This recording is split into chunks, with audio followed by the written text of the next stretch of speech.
Vous avez voulu me poser des questions. Je suis content de vous accueillir dans mon bureau que j'appelle ma cellule, entouré de mes livres. Mais comme vous voyez, c'est modestement que je vous accueille. Et je vous laisse donc conduire le débat, puisque bon, je, vous m'invitez chez moi. Je vous remercie beaucoup, monsieur Aldib, d'avoir répondu favorablement à ma proposition d'interview.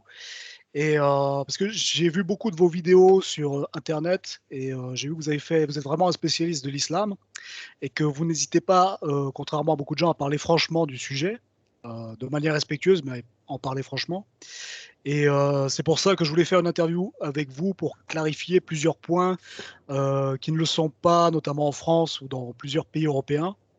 Donc voilà, pour ça, je vous en remercie. Et est-ce que vous pourriez vous présenter, notamment par rapport au travail que vous avez fait sur l'islam, s'il vous plaît, pour que les internautes puissent savoir qui vous êtes et pourquoi vous avez légitimité, oui, exact, à parler de l'islam, s'il vous plaît. Merci donc de me poser vos questions. Qui suis-je? Je vais vous lire un passage que j'écris sur pratiquement tous mes ouvrages. Pour que ceux qui ne me connaissent pas, j'ai publié une septantaine d'ouvrages. Je ne sais pas si les francophones comprennent mon suisse roman. On va dire 60, 70. environ 70 ouvrages. Mais alors, qui suis-je? Je me présente comme tel sur mon ouvrage, sur mes ouvrages, chrétien d'origine palestinienne, citoyen suisse, docteur en droit, habilité à diriger des recherches, euh, d'ailleurs de Bordeaux, professeur des universités, Centre national universitaire de France, responsable du droit arabe musulman à l'Institut suisse de droit comparé, professeur invité dans différentes universités en France, en Italie et en Suisse, et directeur du Centre de droit arabe et musulman, auteur de nombreux ouvrages d'une traduction française, italienne et anglaise du Coran par ordre chronologique, mais aussi d'une édition arabe annotée du Coran par ordre chronologique. Et j'ai traduit la Constitution suisse pour la Confédération en langue arabe. Voilà, je me présente. Donc, c'est à ce titre-là que je répondrai à vos questions. Avez-vous maintenant des questions sur cette question de vérité? Et vous dites, vous parlez, vous essayez de dire les choses franchement. Alors, je peux vous faire un petit commentaire sur ce point pour que Oui, les gens, sachent de quoi on parle. En fait, j'aime beaucoup cette phrase, la vérité vous sauvera. Ce n'est pas par les mensonges qu'on peut faire progresser le monde. Mais malheureusement, lorsque vous êtes dans une institution ou que vous êtes lié économiquement à une institution quelconque, vous avez le devoir de réserve. Ce qu'on appelle le devoir de réserve, euh, et vous n'avez pas la liberté de vous exprimer. Personnellement, je suis à la retraite. Je ne dépends de personne pour ma vie. Euh, Raison pour laquelle je peux parler librement. Je ne suis ni prêtre, ni, ni fonctionnaire fédéral, je ne suis plus fonctionnaire fédéral comme je l'étais, et je sens le devoir de dire la vérité. Je me rappelle d'un avocat suisse de religion israélite, un juif, je lui dis, comment osez-vous critiquer Israël de cette manière? euh, Même les Palestiniens n'oseraient pas dire ce que vous dites d'Israël. Vous savez comment il m'a répondu? non. Je suis à la retraite. Pour lui, ça lui donnait toute la liberté. Et vous savez, en France, lorsque un ministre lâche sa fonction, un professeur ou un avocat ou un juriste ou un juge abandonne sa fonction, il retrouve sa liberté. et la liberté du langage. Et donc, je peux garantir mes auditeurs D'accord. que je leur dirai, je dirai toute la vérité, rien que la vérité. Et, et, et évidemment, si vous m'en donnez le temps.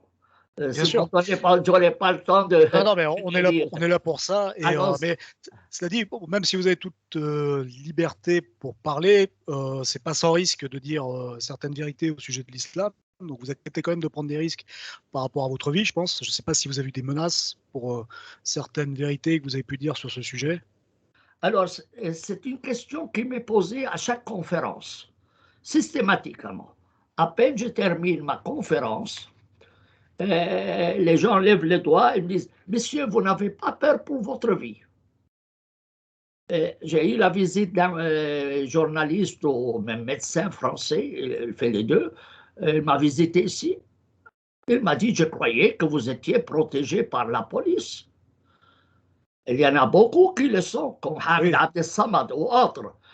Moi, personnellement, la seule personne qui me fait peur, c'est moi-même. Et pour la simple raison, c'est que je n'arrive pas à maîtriser ma langue. Mais alors ils me disent, mais comment vous expliquez que personne ne vous menace? Je dis, avez-vous vu un fou protégé par des policiers? Vous n'avez jamais vu ça, parce qu'autrement, ils prendraient les policiers pour des fous. Les fous, normal. oui, oui, Est-ce que vous allez vous disputer avec un fou que vous trouvez dans la rue? Non. oui, mais enfin, là vous prenez ça un peu à la rigolade, mais cela dit, vous dites des choses très proches de ce que peut dire Ahmed Abdel Samad, qui est protégé effectivement par la police en Allemagne. Mais vous avez dit des choses très similaires. Et pourtant, lui, les risques sont réels. Il y a vraiment des menaces de mort sur sa personne. Il a une fatwa, en fait, contre lui. Alors, écoutez, probablement j'ai la baraka. D'un côté, la baraka, ça veut dire la bénédiction de ma maman, mais aussi il se peut que les gens ne me prennent pas au sérieux. Je ne suis pas une personne à prestance. Vous D'accord. voyez, je ne suis pas une personnalité. Les gens ne savent pas, en fait, mais comme vous m'avez dit, mais vous êtes quoi? Je vous ai dit, je suis presque un chiffonnier d'Emmaüs. Si vous me voyez dans C'est la faux. rue, euh, si vous me voyez dans la rue, probablement vous allez me donner l'aumône. Mais c'est pas vrai. Mais disons, moi-même, je ne me prends pas au sérieux. D'accord. Vous Oui. voyez, je dis que la vie est une comédie ou une farce. Et, et celui qui n'en rit pas, c'est le seul perdant. Il faut rire de la vie, il ne faut pas la prendre trop au sérieux. Et puis, si les gens un peu sont crispés, c'est un peu leur problème. Vous savez, moi, j'attribue la crispation à la constipation.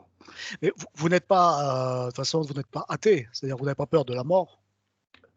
Et je ne suis pas athée, mais j'ai ma propre conception de la religion. Si ça vous intéresse, je peux vous l'expliquer, mais Si c'est pas trop long, parce qu'on va pas trop sortir du sujet, mais voilà, mais moi, je ne prête pas trop attention s'il y a un Dieu ou pas.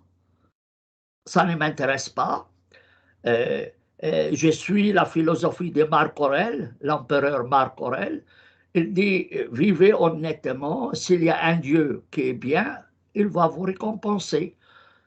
S'il est méchant, vous n'avez même pas besoin de l'adorer. Et s'il n'existe pas, vous avez au moins laissé de bons souvenirs pour vos petits-enfants. très bien, Alors très ça, bien. c'est ma philosophie.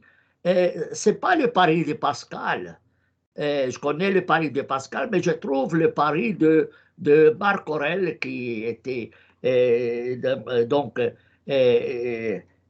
stoïcien, je trouve il est meilleur que le pari de Pascal, mais chacun a sa philosophie. Plus juste et plus beau. Disons, il est plus simple.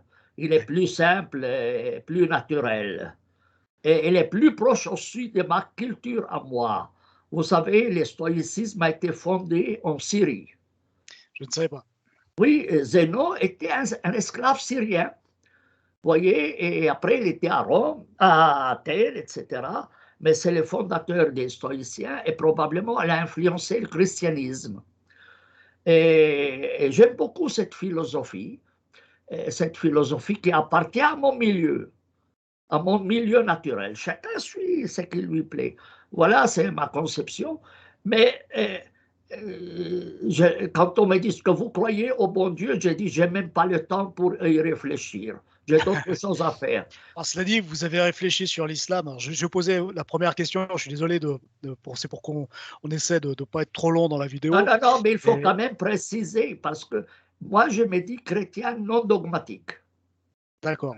Je me dis chrétien non dogmatique. Ça veut dire, moi, je suis le Christ comme philosophe. Est-ce qu'il est le Fils de Dieu ou pas? Ça ne me regarde pas, c'est son problème à lui. Moi, ce qui m'intéresse, c'est plutôt son enseignement moral. Simplement qu'on le sache, parce que tout le monde dit, il se dit chrétien, mais en quoi il est chrétien? Vous voyez, je dis, je suis chrétien et je revendique mon appartenance au christianisme, mais à ma conception à moi du christianisme. Pour que j'ai écrit j'ai fait plusieurs vidéos sur ce sujet. Et en plus, seulement pour votre information, mais ne le dites à personne, c'est que moi, dans les milieux arabes, je porte le titre de prophète. Ah, ça, c'est vous qui l'avez dit, je crois. Oui, et si vous lisez mon article sur Wikipédia en arabe, c'est écrit, il porte le titre de prophète. Et chaque jour, c'est un blasphème pour les musulmans, ça. Alors, chaque jour, je reçois des messages de musulmans. Et ils commencent toujours notre cher prophète. Oui, chaque jour. Oui, ça me surprend. Ça me surprend, mais... Et la plupart de mes vidéos en arabe, lorsqu'on fait des interviews, on commence par dire que pense notre prophète? Il se moque de vous, en fait. Non, pas du tout. Pas du tout. Je ne sais pas. En tout cas, moi, je revendique le titre de prophète. Et je prétends que je suis prophète. Mais, on est dans un autre sujet. Mais, non, mais normalement, parce que ça va répondre à vos questions aussi. Si vous ouvrez ma page Facebook, c'est écrit prophète à la retraite. Je suis le seul prophète qui n'est pas infaillible. C'est écrit en arabe, en français, en anglais, sous ma page Facebook. Seulement que vous sachiez, mais je ne vous demande pas de m'appeler prophète, c'est votre choix. Je ne le ferai pas, non. Mais, non, enfin, ce qui m'intéresse, c'est votre travail, en fait, en tant qu'islamologue. En islamologue, puis un travail logique, et simplement parce que vous osez dire des vérités qui sont sues par beaucoup de monde, mais que beaucoup de monde n'ose pas dire. Donc, je vais vous poser la première question, puisque depuis que l'Europe s'islamise, il y a une montée des violences, et à chaque fois qu'il y a des violences qui parfois sont revendiquées, c'est-à-dire qu'il peut y avoir des Européens de souche qui se font poignarder au cri de Allah Akbar par des immigrés d'origine musulmane, de pays musulmans, et à chaque fois dans les médias, en fait, on nous explique que ça n'a rien à voir avec l'islam. Est-ce que vous êtes d'accord avec cette affirmation? Alors, très bien. Et pas seulement les Européens de souche ou les Français de souche qui sont poignardés parfois, mais il arrive aussi que les musulmans poignardent leurs frères musulmans. Oui, c'est exactement. Tant dans les pays arabes que dans les pays musulmans, que dans les pays européens. Et il y a plus de morts provoquées par des musulmans sur des musulmans que sur des Européens. Ça, je crois, vous le savez très bien. Donc, avec Daesh notamment. Oui, c'est une violence ambiante. Et malheureusement, dans l'islam, certes, vous trouvez des versets agréables à lire, qui ne posent pas de problème, que j'appelle des versets digestes, mais d'autres qui sont vraiment violents. À ce qu'ils veulent, peuvent aller télécharger mon livre gratuitement. Je ne suis pas là pour faire du commerce avec mes livres. Tous mes livres sont à disposition de tout le monde gratuitement. Vous pouvez mettre le lien sous la vidéo. Et j'ai écrit un ouvrage, un résumé, une version élargie sur la violence dans l'islam. Vous pouvez la télécharger. Et malheureusement, l'islam a cette composante violente. cette composante violente.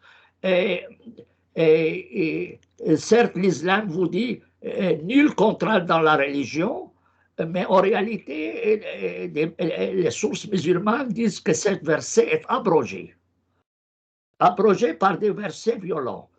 Et pratiquement tous les versets tolérants dans le Coran, selon les sources musulmanes, ou la majorité des exégètes musulmans, ils ont été abrogés. Alors, abrogé, on précise pour les internautes, ça veut dire annulé. Annulé. C'est-à-dire, tout système juridique connaît le système de l'abrogation. Vous êtes français, et un jour, votre gouvernement adopte une loi, elle abroge la loi précédente. C'est ça ce qui s'appelle l'abrogation. Il n'y a pas de système juridique qui ne connaît pas le système de l'abrogation. Et ce système se trouve dans le Coran. Et la règle générale, c'est qu'une loi ultérieure abroge toujours une loi antérieure. Postérieure, une loi postérieure abroge une loi antérieure. Et pas le contraire. Et pas le contraire. Dans le Coran, donc c'est dans le cas du Coran, de l'islam. C'est-à-dire que ce sont tous les systèmes juridiques, y compris le système islamique, y compris le système, parce qu'il y a des gens qui viendront dire qu'il n'y a pas d'abrogation dans l'islam, ou je ne sais pas quoi, il y a des gens qui font cette publicité, mais en réalité, moi je suis juriste, et je sais qu'il n'y a aucun système juridique qui ne connaît pas le système de l'abrogation. Donc, et le problème avec l'islam, c'est que l'abrogation a été faite par rapport surtout à des versets tolérants. Juste pour rappeler à vos auditeurs, c'est que Mahomet est né environ 570 après Jésus-Christ, 610, il commence à recevoir une révélation à la Mecque. Ça, c'est la tradition musulmane qui dit ça. Personne ne vous le garantira 100% historiquement. Alors, 610, il commence à recevoir un ange, la révélation, 610. 622, il quitte la Mecque, vu qu'il était, soit que sa tribu était intolérante à son égard, soit il était intolérant à l'égard d'elle. Parce que lui, il voulait plutôt imposer sa conception à lui. Il se moquait des religions qui étaient déjà existantes à la Mecque. Oui, il voulait en fait que tout le monde le suive. Alors ils lui ont dit, nous on a ras-le-bol de toi. Et ils étaient contents avec leur divinité. Ils avaient leur panthéon. Il y avait 360 divinités selon la tradition musulmane à la Mecque, et eux voulaient les remplacer par un seul. Il dit, écoutez, mais on peut bien suivre une année ta religion, toi tu suis nos religions une année. On fait échange. Il y a une parole, évidemment, ni eux étaient contents, ni lui. Alors, bon, lui, il ne voulait pas cela. Il a quitté pour la Médine. C'est la ville du Yathrib, la ville de sa maman. Et là, il devient chef d'État. Dans la première partie, il n'avait pas les moyens violents, les moyens pour affronter la société qui lui était opposée ou à laquelle il était opposé. Et à la Médine, il commence à créer un État islamique, et il va dire mes moyens de subsistance sont à l'ombre de mon épée. Mes moyens de subsistance sont à l'ombre de mon épée. C'est un récit bien connu. Auparavant, il était un commerçant au service d'une femme riche qu'il avait épousée, mais une fois qu'elle est morte, il devient coureur de jupes, de jupons, de jupons ou de jupes, si vous voulez, de jupons, et il commence à guerroyer et devient chef militaire. Et c'est là, malheureusement, que tout tourne. Et on passe d'un islam plus ou moins tolérant par la force des choses, puisqu'il n'avait pas les moyens. Hein? Il y a des versets qui sont très jolis dans la partie mécoise du Coran, mais dans la partie médinoise, il y a des versets qui sont extrêmement violents. Mais les musulmans, toujours, mélangent les deux Corans. Le Coran mécois et le Coran bédinois. Et l'avantage de mon édition française, anglaise et italienne et arabe du Coran, c'est que je l'ai mis par ordre chronologique.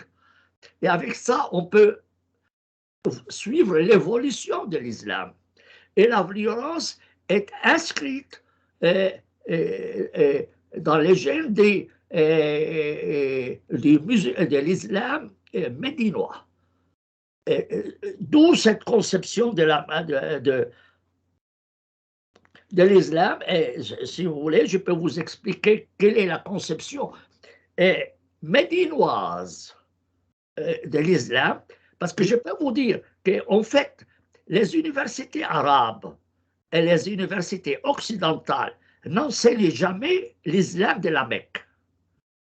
Ils l'enseignent jamais. Ils enseignent seulement l'islam de Médine. Et qui est un islam guerrier et violent, ultra Exactement. violent. Mais c'est comme la même chose dans les universités françaises. Les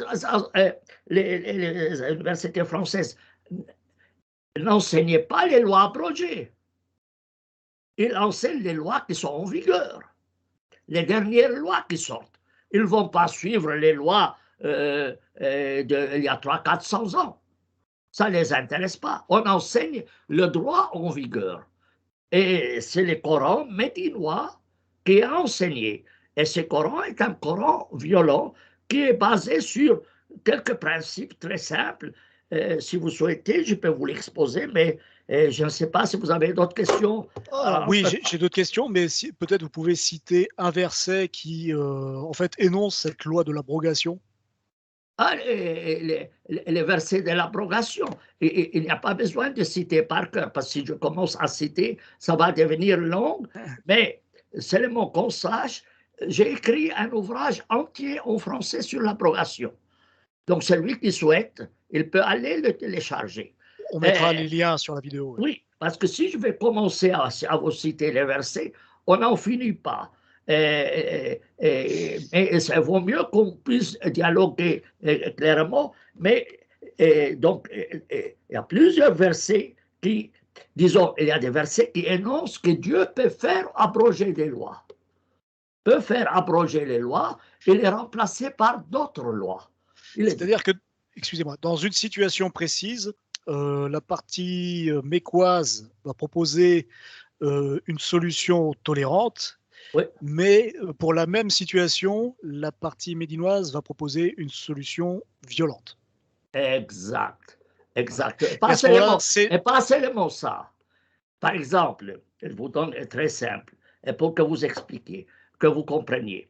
Dans la partie mécoise, il n'y avait pas de législation. Et il n'y avait pas de normes régissant les femmes.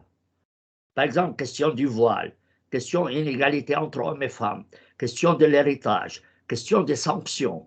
Ça n'existait pas dans la partie mécoise, ça n'existait pas.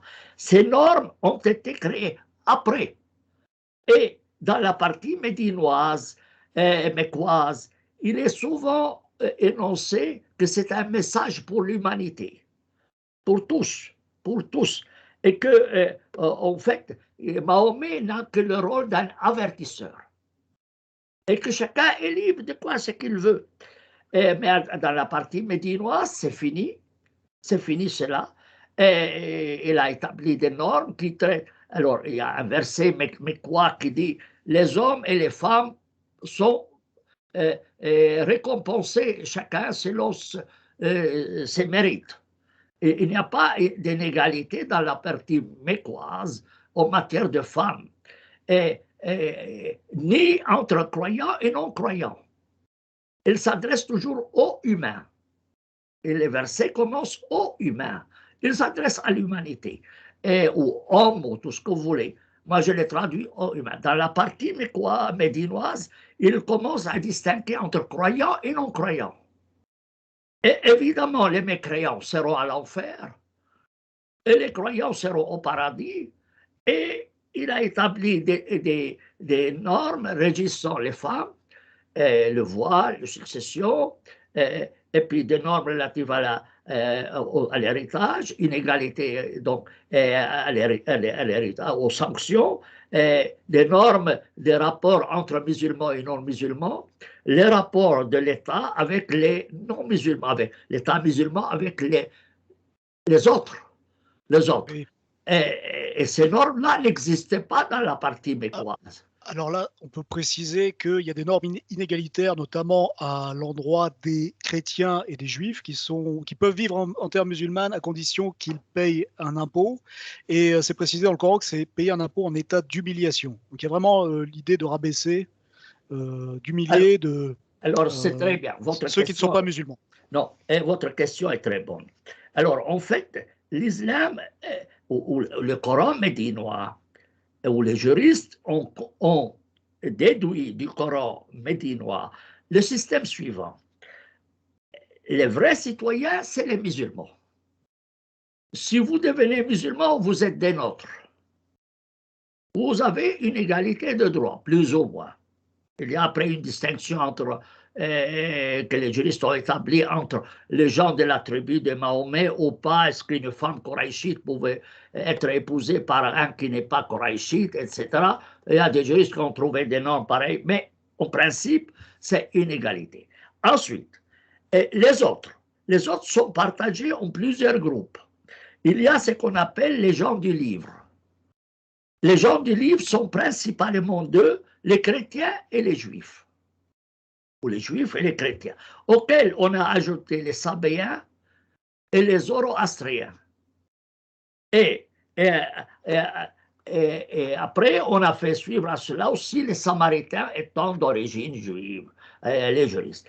Alors, ceux-là ont trois choix. Ils ont trois choix. Soit ils deviennent musulmans, alors ils sont des nôtres.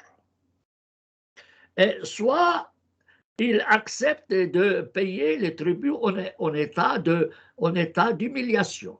C'est le verset 29 du chapitre 113 dans le Coran normal ou dans le Coran par ordre chronologique. Donc, le Coran compose 114 chapitres, le dernier verset, c'est rien du tout. C'est le chapitre le plus violent, ou c'est le chapitre 9 dans le Coran usuel qu'on a dans les mains. Alors, premier choix, devenir musulman. Deuxième choix, payer les tributs, accepter de se soumettre aux normes musulmanes, à certaines normes musulmanes, et surtout des restrictions. Par exemple, ils n'ont pas le droit de convertir un musulman à leur religion. Et un homme, un chrétien ou un juif n'a pas le droit d'épouser une musulmane. Mais un musulman a le droit d'épouser une chrétienne ou une juive, voire quatre.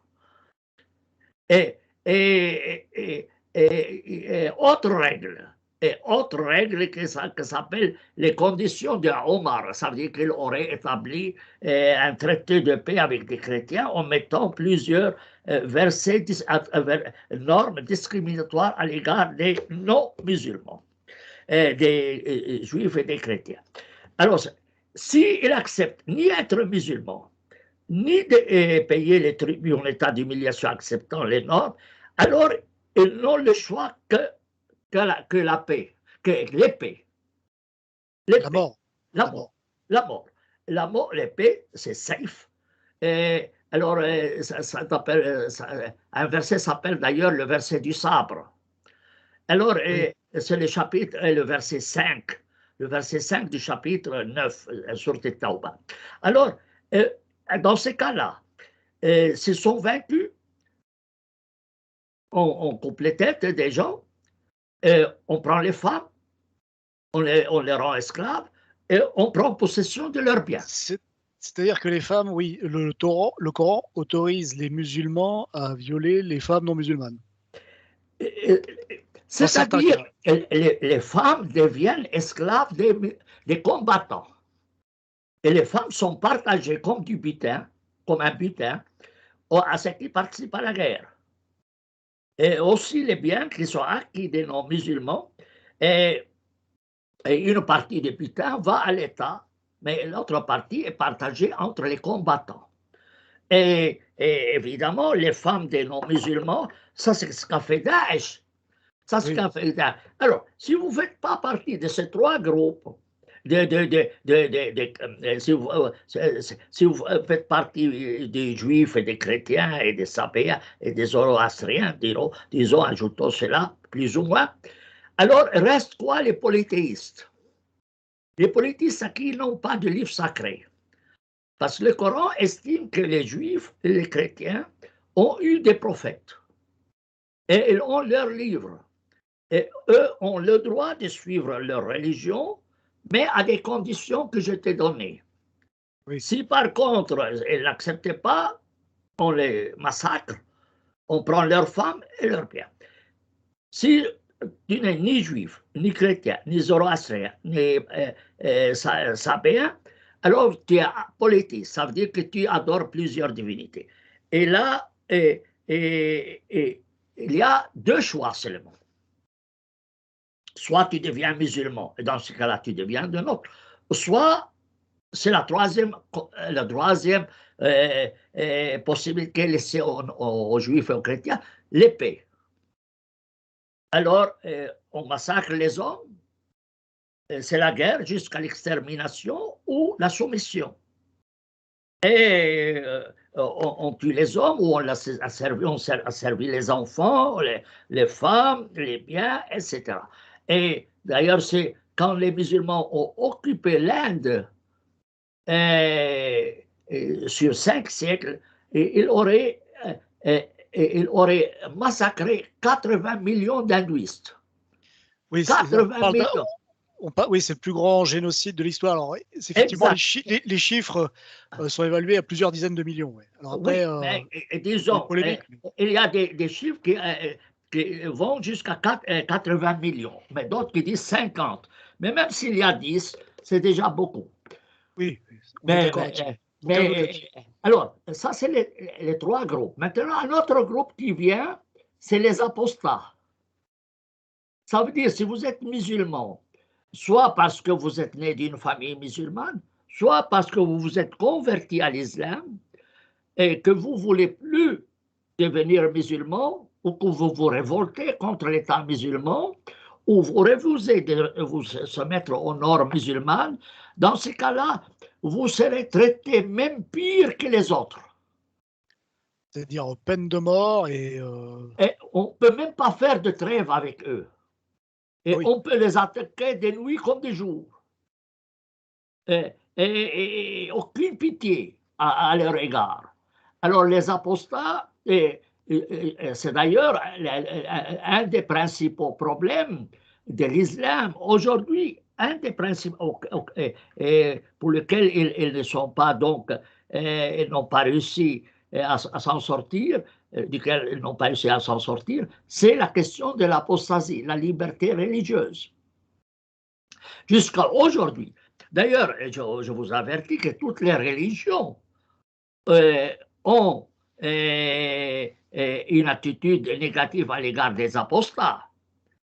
La Bible comporte des normes contre les apostats. Maïmonide disait que si une ville abandonne le judaïsme, on devient polythéiste, il faut la brûler entièrement.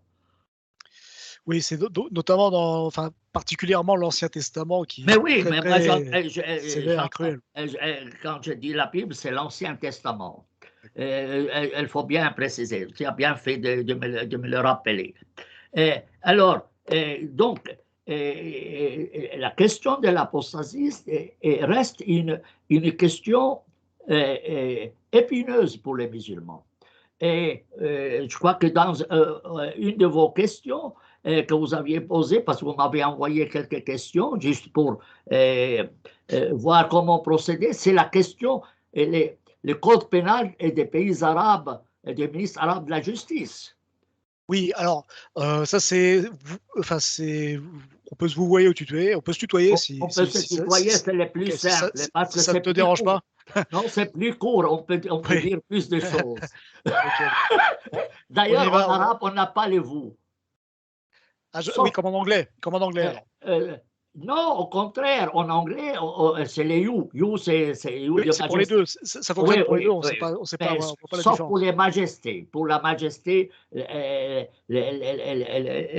pluriel de majesté. Mais généralement, on ne dit pas on n'utilise pas le pluriel. Mais ce n'est pas un problème, on peut se tutoyer. Alors, la question de l'apostasie, c'est vraiment une question terrible. D'ailleurs, les Anglais ont conseillé à l'Empire ottoman d'abandonner cette norme sur l'apostasie. Avant l'écroulement de l'Empire ottoman, le ministre a écrit à l'ambassadeur de Grande-Bretagne: vous pouvez nous conseiller en tout, en toutes choses, sauf sur ce point-là. Si nous cédons sur ça, c'est tout notre système qui s'écroule. Imagine ça. Il y a même un cher, un imam, qui a dit que l'islam n'aurait jamais pu... Oui, exact. Qui n'aurait jamais pu traverser les siècles si l'apostasie n'avait pas été condamnée par la peine de mort. Exactement. Exactement. C'est ça les problèmes. Moi, je dis, si en fait vous lâchez sur ce point-là, ne restera dans l'islam que les commerçants de religion et les idiots, ou les simples d'esprit. Mais la majorité quittera l'islam. L'islam, c'est un peu comme une prison. Vous êtes libre d'y entrer, mais gare à vous si vous sortez. Vous voyez? Et ça, pour les nouveaux musulmans, ceux qui ne sont pas nés musulmans, ce n'est pas précisé toujours, en fait, que si jamais ils peuvent rentrer dans l'islam, mais que si jamais après ils veulent en sortir, ils vont être condamnés à mort. Ça, c'est pas toujours précisé aux nouveaux musulmans quand on leur propose de devenir musulman. Mais pas seulement ça, parce que si vous êtes né dans une famille musulmane, vous n'avez pas choisi de religion. Vous êtes musulman systématiquement, automatiquement. Mais si après, quand vous avez 18 ans, vous décidez de quitter l'islam, ils vous disent stop. Non, vous n'avez pas le droit. Alors eux disent, j'ai entendu une vidéo dernièrement, dit oui, nous ne voulons pas que les gens s'amusent avec la religion. Aujourd'hui, ils entrent et demain, ils sortent. La religion devient un jouet. Ils jouent de la religion. Mais il oublie de dire que l'obligation de rester musulman s'applique aux musulmans de naissance. Les enfants des musulmans sont musulmans jusqu'à leur mort. Et ils n'ont pas le droit de quitter la religion musulmane.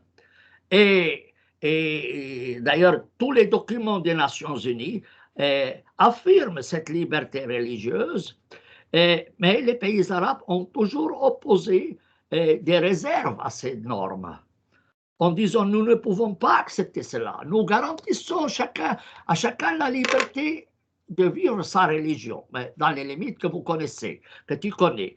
Donc, chrétiens, juifs peuvent garder leur religion et même avoir leurs propres tribunaux religieux en matière de statut personnel. C'est ce qu'elles disent. Mais qu'en est-il de la liberté religieuse?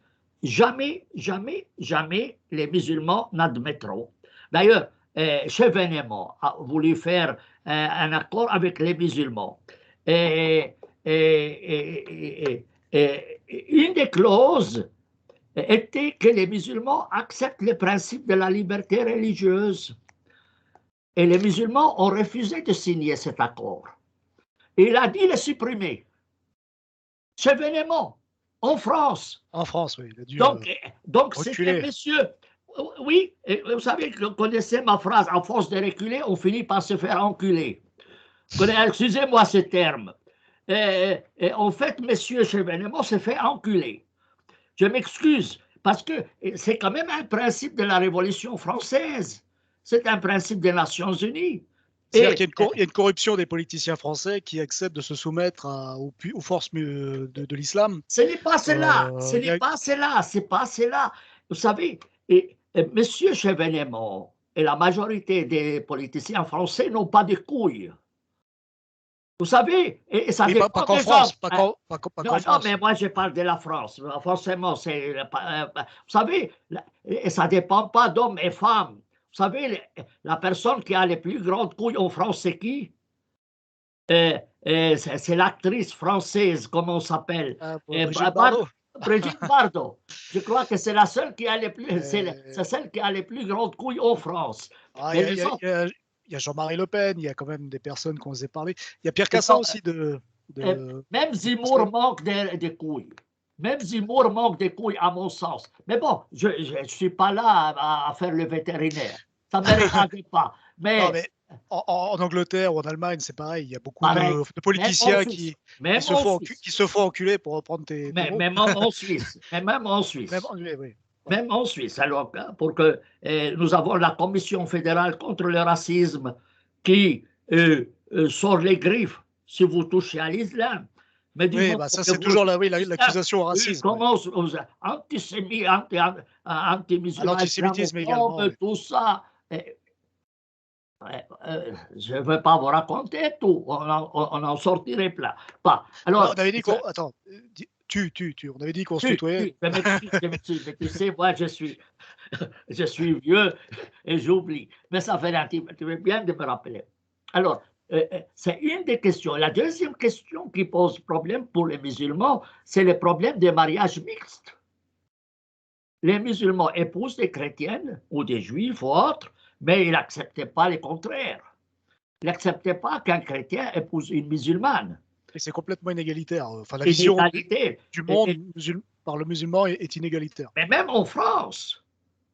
Oui. Alors moi, si j'étais autorité française, je mettrais comme condition pour l'entrée en France, c'est que leurs filles puissent épouser des chrétiens. Sinon, je leur donne ni l'asile politique, ni la nationalité. Oui, la situation en France est complètement aberrante parce qu'il n'y a aucune logique. C'est-à-dire qu'on donne des droits aux musulmans, qu'en fait, il y a une espèce de justice à deux vitesses. Ils ont des privilèges, en fait. On a Non, donné des privilèges aux musulmans. qui violent la Déclaration universelle des droits de l'homme que la Oui. France a signée. Alors là, on peut parler de la charia, qui est la loi musulmane, parce que tu es le seul, en fait. J'avais écouté une de tes vidéos, tu disais que tu étais le seul, en fait, à avoir révélé que les ministres des pays de la Ligue arabe, les ministres de la Justice des pays de la Ligue arabe ont signé un document officiel en 1996 qui indique que, en fait, la charia, la loi islamique, est le but à atteindre pour tous les pays de la Ligue arabe. Et en fait, en réalité, pour le monde entier, puisque le musulman a pour ordre, selon le Coran, de convertir le monde entier de gré ou de force à l'islam. C'est bien exact. Hein. Alors, en fait, les ministres arabes de la justice, on dit qu'ils ne sont pas représentatifs de l'islam. Alors, c'est qui est représentatif, qui représente l'islam? Ma tante? Non, c'est quand même tous des docteurs en droit et tout ce que vous voulez qui ont quand même étudié. Alors, ils avaient sorti un premier document qui est intitulé Les plans de Sanaa. Le plan de Sanaa qui vise à unifier toutes les lois des pays arabes, parce qu'ils sont surtout responsables des pays arabes. Mais évidemment, ça devrait s'appliquer un peu partout. Et leur but, donc, unifier toutes les lois des pays arabes sur la base du droit musulman. Et ils ont créé des commissions pour rédiger des lois, qu'ils appellent lois. Ce n'est même pas des projets de loi. Ils les appellent les lois. Alors que normalement, ils n'entrent même pas en vigueur. Ils les appellent lois, alors qu'il ne s'agit que de projets de loi. Tu vois le truc. Tu vois le truc. Et alors, il y a un code qui s'appelle loi unifiée, code pénal arabe unifié. Code. Pas de projet de code, mais code arabe unifié, code pénal arabe unifié. Que tous les ministres arabes de la justice ont admis dans la réunion qui a eu lieu à Alger. Et ce n'est pas la seule loi d'ailleurs. Ils ont aussi adopté une loi de la famille unifiée. Loi ou code de la famille unifiée. Alors, dans ce code-là, que j'ai d'ailleurs traduit en français. D'accord, qui est disponible sur ton site internet. Absolument, gratuitement. Et je l'ai traduit en français. Et non seulement le texte de la loi, mais aussi les mémoires explicatifs. La mémoire explicative, mémorandum explicatif, ça veut dire explique chaque verset, chaque article, pourquoi il a été rédigé de cette façon, les justificatifs. Alors, je l'ai traduit en français et il se trouve gratuitement. Alors, cette loi, j'aurais pu te la montrer ici, je peux partager la page, mais je n'ai pas besoin, autrement, on va perdre un temps fou. Et cette loi prévoit la lapidation. prévoit l'amputation de la main et des pieds des voleurs et aussi des rebelles. La Et de la loi, voleuse. Et ça marche aussi pour les femmes, de la oui, voleuse oui, également. oui, oui. Aussi la loi du talion, œil pour œil, dent pour dent, telle qu'elle, à la lettre, pas imaginée. Hein. Et puis, la mise à mort de l'apostat. Est-ce qu'il y a aussi l'esclavage sexuel qui est. Non, parce que c'est un code pénal. C'est un code pénal. Par contre, il y a, tu sais que les pays arabes ont adhéré aux conventions de Genève sur la guerre. Mais il y a un professeur de droit égyptien qui a étudié à la Sorbonne, a fait sa thèse de doctorat à la Sorbonne, qui a écrit un ouvrage. Il a travaillé même à Lazare. Alors, Lazare, tu disais que c'est un petit peu comme le Vatican pour les catholiques. C'était vraiment la référence Exactement. spirituelle. Oui, c'est la référence parce que c'est là où il forme la majorité des imams du monde entier. En Égypte. Donc, En Lazare, c'est en Égypte. Égypte. Oui, et souvent ils reçoivent des bourses gratuites. Et chaque année, ils ont 5 millions d'étudiants du jardin d'enfants jusqu'à l'université. 5 millions. 5 millions. Oui, 5 millions. Et son budget est plus grand que le budget du ministre de l'Éducation. En Égypte, il y a un double système éducatif. Le système étatique et le système de Lazare. Et ce système de Lazare couvre le jardin d'enfants jusqu'à l'université. D'accord, oui, donc c'est-à-dire c'est dans tout le pays. Tous les pays. Tous leurs enseignements sont diffusés dans tout le pays, c'est ça? Oui, oui. Et il n'y a pas une famille où il n'y a pas un nazarite qui est dedans. Donc, c'est un système ou un doctrinement général. Voilà, donc, cet Azhar, par exemple, là, c'est lui qui cause de sacrés problèmes à l'Égypte, parce que c'est un système parallèle à celui de l'État. Bref, alors, ce code pénal arabe unifié dont je te parle, que je te dis, il n'est même pas appliqué dans la majorité des pays arabes, il n'est pas appliqué. Mais alors, pourquoi on l'appelle code? Pourquoi on l'appelle code? C'est en fait en vue d'eux. Lorsque nous aurons le pouvoir, nous allons l'appliquer. Alors, qu'est-ce qui empêche actuellement aux pays arabes d'appliquer ce code Alors, je vais te donner une petite nuance. Il y a des mouvements, soutenus d'ailleurs par les Occidentaux, en Syrie et en Irak, qui ont appliqué cette loi, soutenus par les Occidentaux. Oui, qui ont décidé que cette loi-là, c'est la seule qui s'applique. Et alors, en fait, il y a des pressions à l'égard des pays arabes. Ils ne peuvent pas, si tout d'un coup ils commencent à faire ça, il y aura une révolte et tout le monde va dire mais qu'est-ce que vous faites là? Alors, pour revenir à ce type-là, tu m'as dit, est-ce qu'ils reconnaissent les systèmes de l'esclavage sexuel? Je te dis, il y a un professeur égyptien qui a étudié à la Sorbonne, qui a travaillé à Lazare, et il a sorti un ouvrage intitulé Loi qui doit régir les armées musulmanes. Et dans cette loi, il est d'ailleurs sorti en 2 éditions en Égypte. Et normalement, il n'y a pas un livre religieux qui sort sans l'accord de Lazare. Chaque livre qui touche l'islam doit avoir l'approbation de Lazare. Et ce livre, donc, il est sorti en 2 éditions où il est prévu que si nous gagnons les guerres, les femmes seront prises comme esclaves. C'est-à-dire qu'elles peuvent être légalement, selon le droit musulman, violées. Et tu peux tout faire, être un esclave et tu es libre avec. Tu es libre avec cette personne, exactement comme a fait Daesh. Daesh ne fait qu'appliquer. Ils commettent des viols. Ils commettent des viols sur des femmes. Mais bien sûr, il y a tout. Alors, pas seulement ça, mais autre chose encore. Bon, ils les vendent dans les marchés comme le bétail. Oui. Il y a d'ailleurs un cheikh égyptien qui a dit d'où provient notre misère économique? C'est parce que nous avons cessé le djihad. Et il donne l'exemple, il dit si nous faisions le djihad, nous allons aller en bataille et après, chacun ramène chez lui plusieurs femmes, plusieurs enfants, et c'est là des problèmes économiques. Il vend une femme ou un enfant, et puis il paye ses dettes. Oui, et puis aussi dans le djihad, ce qui est en fait autorisé, c'est de piller les pays vaincus, Mais piller les bien biens sûr, matériels, eh c'est-à-dire bien, les femmes, les il enfants, mais dit, également les biens matériels. il dit, vous allez faire plus d'argent que si vous alliez travailler des années en Allemagne. Ah oui, donc ça va, oui, ils n'ont pas de complexe, ils n'ont vraiment pas de Il, complexe il par a rapport. dit comme ça, dans une vidéo hein, qui est disponible. Il le dit devant des gens. Et après, il dit, ça ne représente pas l'islam. Écoutez, mais ça, c'est enseigné dans les manuels de Alors là, à ce moment-là, là, maintenant, Al-Azhar. faut qu'on précise que, alors, comment ça se fait que toutes ces vérités, en fait, sont autant cachées, ne sont pas sues, notamment en Occident. En fait, il y a une loi coranique qui s'appelle la taqiyya et qui autorise le musulman à mentir aux non-musulmans.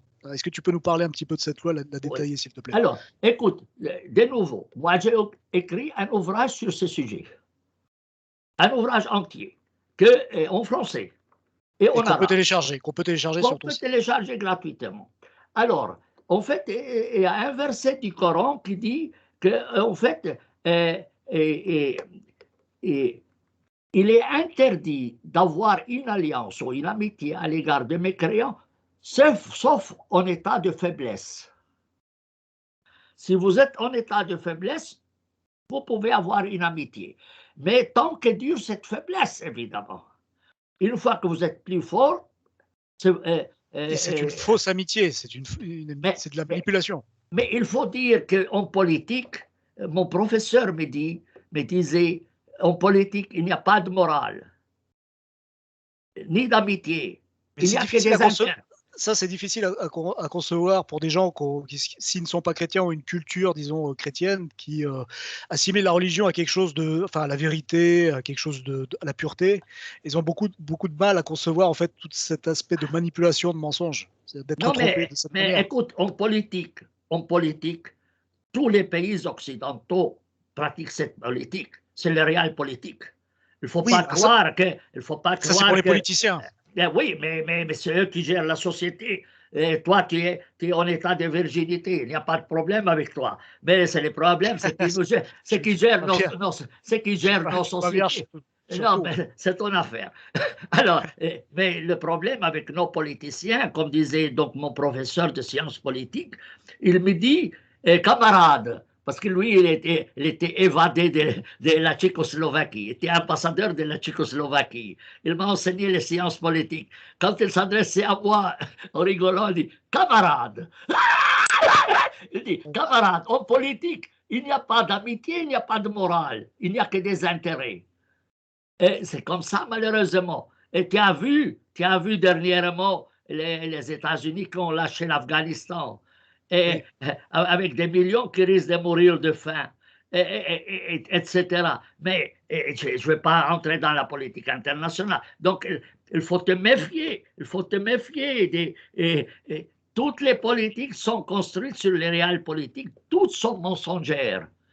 Toutes les politiques occidentales et les autres sont mensongères. Ils n'hésiteront pas à vendre leur grand-mère pour leur Et, intérêt. et donc, justement, dans le cadre de l'islam, en fait, le musulman peut mentir en toute bonne conscience aux non-musulmans parce que sa religion lui autorise à le faire. Mais bien sûr, mais le Coran est un ouvrage très réaliste. Il faut le comprendre dans ce sens-là. Il ne va pas par quatre chemins. Quand il dit qu'il faut les tuer, il le dit. Oui, il n'y a Quand pas de parabole, quoi. Oui, et quand il te dit que les apostats qui changent de religion, il faut les tuer, il ne plaisante pas. Il le dit. C'est aussi marqué que il parle d'associateurs, en fait, c'est tous les gens qui sont polythéistes, ou en tout cas qui n'adorent pas le Dieu du Coran, qu'ils ne sont que souillures, Exact. C'est le verset qui dit les polythéistes ne sont que souillures, qu'ils n'approchent plus le sanctuaire. Et ça veut dire, tu sais, en Arabie Saoudite, il y a des lieux où les non-musulmans n'ont pas le droit de s'y rendre. C'est la Mecque et Médine. Et d'ailleurs, en t'approchant de ces villes, il y a après des autoroutes. Sur des autoroutes, c'est indiqué autoroute pour les musulmans, autoroute pour les non-musulmans. Ah oui, je ne savais pas, mais c'est comme ça, c'est Mais c'est clair. la même chose en Israël. Tu as pour les colons et les non-colons. C'est la même chose, c'est le même système. Oui, Ça, oui. c'est pour les colons. Ségrégation. Mais c'est ça, c'est comme en Amérique avec les Noirs. Et ceci pour cela, tu sais, c'est le même système. Alors, oui, c'est un sacré problème. C'est un sacré problème. Donc, voilà la dissimulation. Alors, qu'est-ce que la taquilla signifie la dissimulation. Alors, et puis aussi, s'ajoute à cela le principe de l'alliance et des alliances. Ça veut dire le fait, attends, je vais te donner le titre exact, elle s'appelle, ça c'est l'ouvrage d'Ano, mon ouvrage est intitulé, pour ceux qui veulent, Alliance des aveux et dissimulation. Par exemple, il est interdit de s'habiller comme les mécréants. Il est Ah, ouais, oui, il y interdit. a un code vestimentaire également. Oui, il est interdit de dire aux non-musulmans bonne fête. Alors, moi, je me rappelle, j'étais une fois en Arabie Saoudite, j'étais dans un lieu pour acheter quelques pièces d'or pour ma femme. J'étais en voyage, et le propriétaire du magasin, il me dit, parce que je suis habillé en pantalon, lui, il était habillé en sorte de pyjama, robe de chambre. Une djellaba, quoi. Il me dit, pourquoi tu es habillé comme les mécréants? Et je lui dis, et pourquoi tu es habillé comme une femme? Ça a dû lui plaire, ouais. Effectivement, oui. Effectivement, c'est vrai que ça surprend les Occidentaux que les hommes portent une djellaba, quoi. Oui, et moi je lui ai dit ça, il s'est tu. Il a su que. Alors, je vais te raconter une histoire réelle pour que tu te rendes compte comment c'est. J'étais en Arabie Saoudite, je visitais tous les pays arabes et musulmans. J'étais dans une grande librairie de Riyad et il y avait des libraires libanais qui étaient venus déposer leurs livres après une exposition de livres, parce qu'ils n'ont pas tout vendu. Ils voulaient déposer certains livres chez lui. C'est un vieux monsieur très, très sympa, il faut dire. Il me dit, Monsieur Aldeb, vous permettez que je critique votre religion chrétienne? J'avais vu la vidéo où tu en Ah parles. oui, mais C'est là ce que tu as répondu. parce que tout le monde, on n'a pas vu mais je me rappelle bien cette histoire. Et je lui dis, il me dit, est-ce que vous permettez que je critique votre religion chrétienne? Je dis oui, à condition que j'ai le droit de critiquer votre religion musulmane. Il m'a dit non.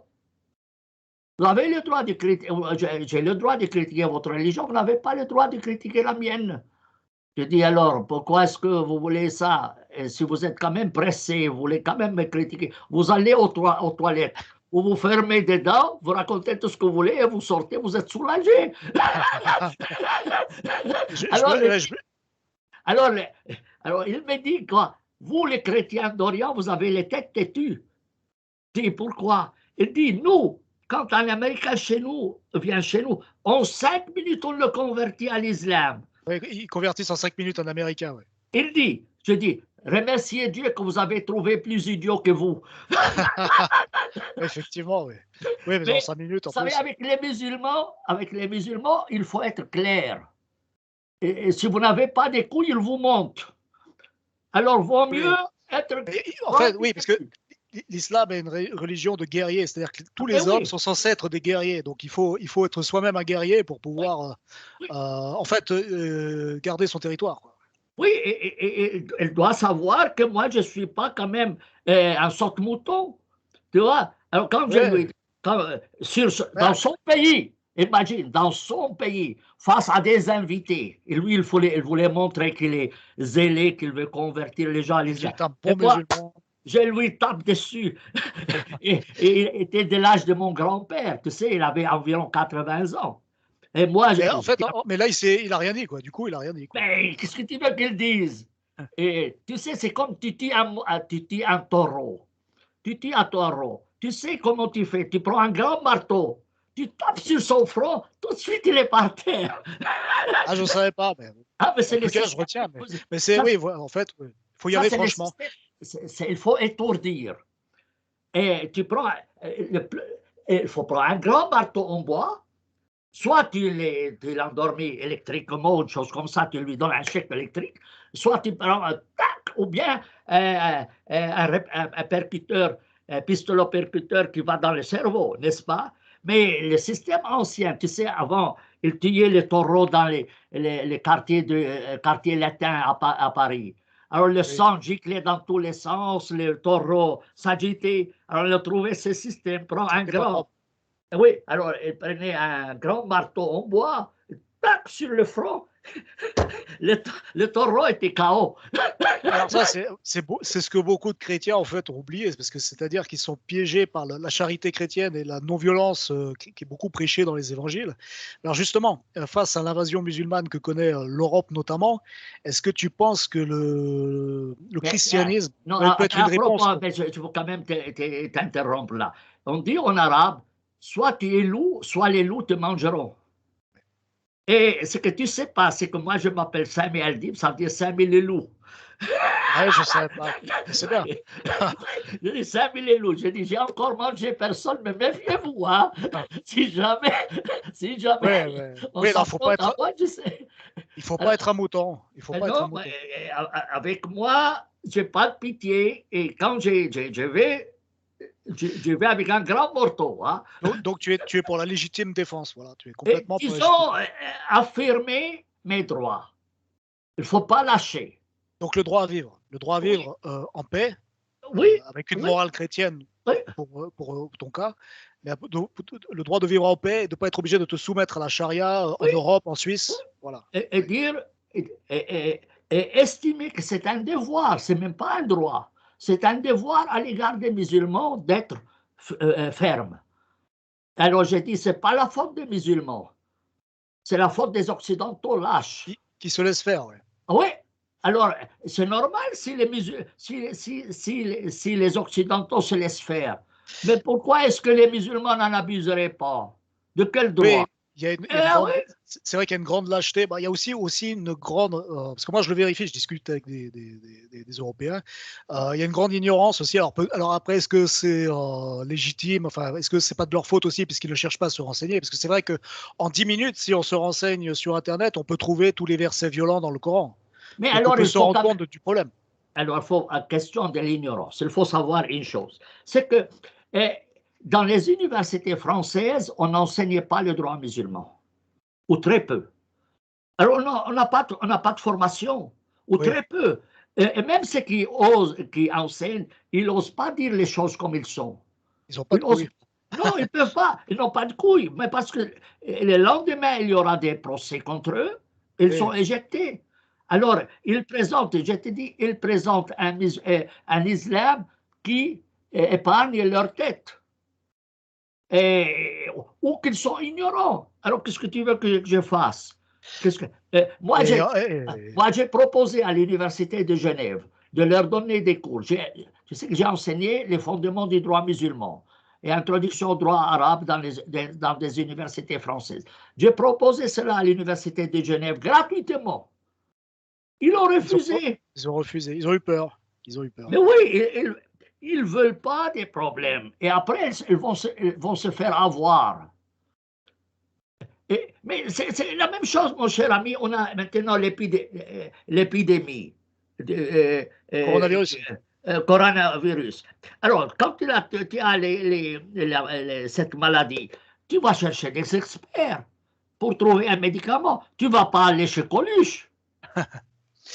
Oui, mais c'est ça. C'est-à-dire que nos politiciens, c'est des comédiens. Ils sont bons pour le Moulin Rouge. Et les journalistes aussi. Et les journalistes aussi. Ce sont des gens qui sont dignes de Moulin Rouge. C'est tout. Mais ils ne sont pas connaisseurs des sujets. Alors, comment tu veux soigner ça, je pense que beaucoup de politiciens sont au courant, mais il y a beaucoup de corruption, parce qu'on peut parler peut-être aussi, il y a le Qatar ou l'Arabie Saoudite qui donne beaucoup d'argent, qui peut corrompre aussi des politiciens. Mais écoute, celui-là de Bordeaux, comment s'appellent les politiciens de Bordeaux qui voulaient se présenter à la présidence? Comment s'appelle j'ai oublié, je vois qui c'est. Dubré. Oui, ils lui ont dit, est-ce que tu as lu le Coran? Il dit, j'ai essayé, mais j'ai rien compris, je l'ai laissé. Mais il a dû retirer son mot la semaine après. C'était pas Fillon? Non, il s'appelait Non, pas non, Fillon? non, non, non, Dubré. Ah, ok. Et Je comprends. je me rappelle bien. Et c'est quand même, ça a été sorti sur YouTube, ces machins-là. Et qu'il a rien compris. Pourtant, c'est pas si dur que Mais il ça, je n'a même crois. pas lu le Coran. Ouais, Alors, ouais. tu veux faire comment traiter sans cela? Tu vois? Alors, c'est ça le problème. C'est que dans nos universités, on ne forme pas les gens. Et tu imagines que c'est dans nos facultés et dans nos universités, au lieu d'enseigner les gens, avoir des experts en matière de coronavirus, ils enseignent les gens comment jouer la comédie. Eh bien, est-ce que ça va leur servir? Nos universités sont nulles, y compris les universités françaises. D'ailleurs, Ouais, ça va cacher la vérité. le président de l'Institut du monde arabe, comment s'appelle, monsieur là, le président, ouais, il m'échappe maintenant. Il a reconnu qu'en fait, oui, on n'a plus les cadres, parce qu'il voulait enseigner dans les écoles publiques l'arabe. Ce qui est bien, il faut, parce qu'il ne veut pas que ça soit mis dans les mains des groupes extrémistes, la langue arabe. Alors, mais il a dit, on n'a même pas les cadres. Tu veux enseigner qui? Il était en face des humours, d'ailleurs. J'ai vu cela. Mais bref, c'est pour te dire qu'on n'a pas les cadres. On n'a pas les cadres qui enseignent, on n'a pas de formation. Et pourtant, ça devrait, parce que au niveau de la charia, c'est assez complexe, parce que normalement, les musulmans sont censés suivre simplement les lois du Coran, mais ils ont ajouté les hadiths, en fait, à la charia, qui sont les paroles de ceux qui ont vécu avec le prophète et qui auraient rapporté ces paroles, mais beaucoup de musulmans eux-mêmes ne considèrent pas ces hadiths comme fiables. Pourtant, ils sont intégrés, leurs lois sont intégrées dans la charia, c'est bien exact. Oui, alors en fait, les droits musulmans, c'est comme un homme à deux pieds. À deux pieds. Il y a un pied Jusque-là, que tout est normal. il y a un pied qui est le Coran et l'autre pied, c'est les paroles de Mahomet. Alors, les paroles de Mahomet, ça s'appelle la sunna ou le hadith ou tout ce que les récits, comme tu veux. C'est donc les rapports, des propos qui viennent, qui sont utilisés pour compléter le Coran. Parce que le Coran comporte des normes juridiques, mais qui sont complétées par ces récits-là. Évidemment, ils sont mis en doute parce qu'on n'est pas sûr que Mahomet les a bien dit, et même si Mahomet les dit, qu'est-ce que ça veut dire? Parce qu'après tout, c'est un humain comme les autres, et même les Corans disent oui, les Corans, c'est parole de Dieu, alors on l'accepte. Mais les paroles de Mahomet, qui nous obligent, eh bien, si aujourd'hui tu adoptes une telle position, tu finis emprisonné. Il y a un intellectuel égyptien, un avocat d'ailleurs, qui a combattu dans 2 guerres en Égypte, qui vient d'être condamné à 5 ans de prison parce qu'il a critiqué les recueils de récits de Mahomet.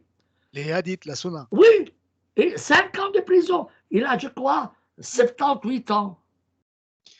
Ah oui, en plus. Ouais, Oui, vraiment, ils sont sans pitié. Oui, 5 ans de prison avec travaux forcés. Et il a dit, moi, je vais apprendre quoi à 8 ans, 78 ans comme métier pour travailler. Je travaille quoi?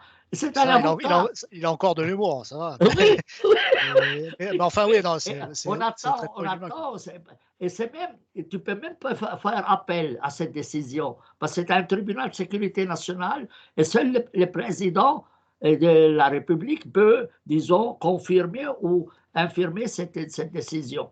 Donc, oui, dis-moi.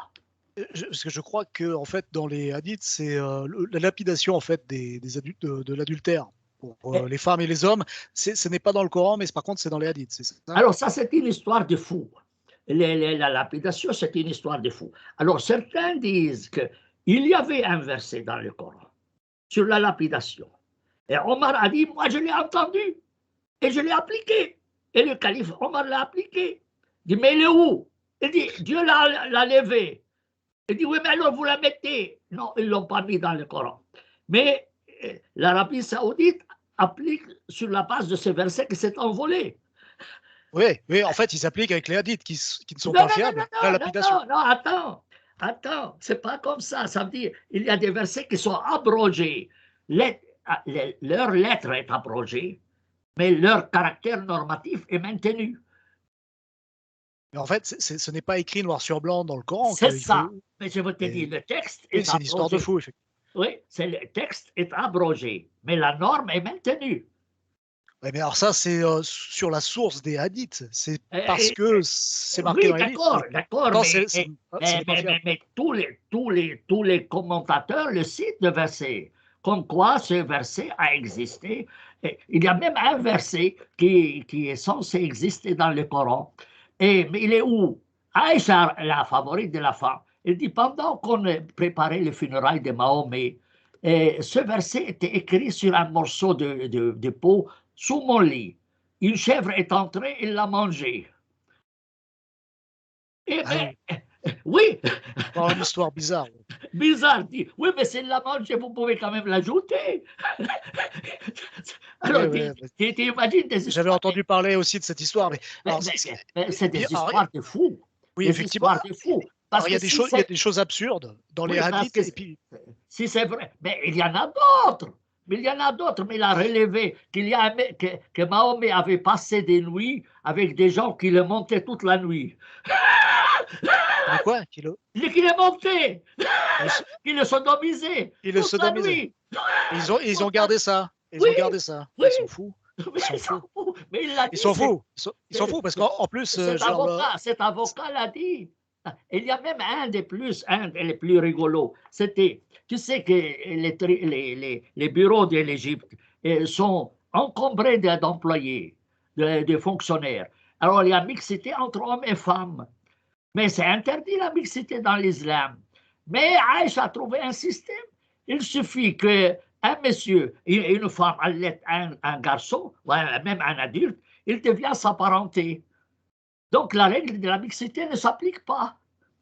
Donc lui, il proposait que les employés, les femmes employées, donnent leur sein à leurs collègues au travail. Sur la base oui, du non, arrangement.